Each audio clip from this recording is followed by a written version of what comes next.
एक बार सुंदर फूल चुनकर श्री राम जी ने अपने हाथों से भांति भांति के गहने बनाए और सुंदर शिला पर बैठे हुए प्रभु ने आदर के साथ वे गहने श्री सीता जी को पहनाए।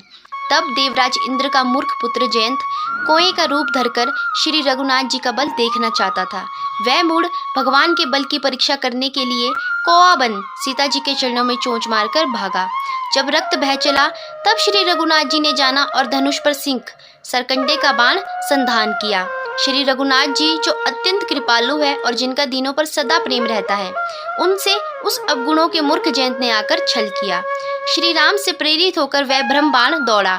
कौआ भयभीत होकर भाग चला। वह अपना असली रूप धरकर पिता इंद्र के पास गया, पर श्री राम जी का विरोधी जानकर देवराज इंद्र ने उसको नहीं रखा। तब वह निराश हो गया। उसके मन में भय उत्पन्न हो गया, जैसे दुर्वासा ऋषि को चक्र से भय हुआ था। वह ब्रह्मलोक, शिवलोक आदि समस्त लोकों में थका हुआ और भय शोक से व्याकुल होकर भागता फिरा, पर रखना तो दूर रहा, किसी ने उसे बैठने तक के लिए नहीं कहा।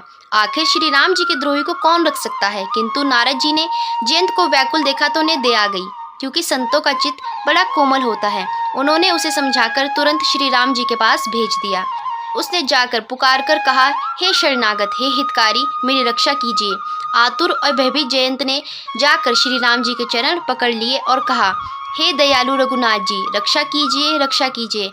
आपके अतुलित बल और आपकी अतुलित प्रभुता सामर्थ्य को मैं मंदबुद्धि जान नहीं पाया था।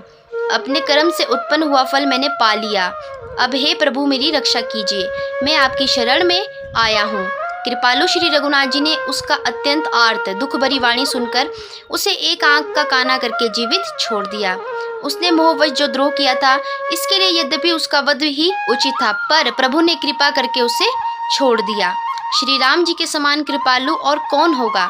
श्री राम कभी भी अपनी शरण में आने वाले को निराश नहीं करते, इसलिए उन्हें कृपा निधान भी कहते हैं।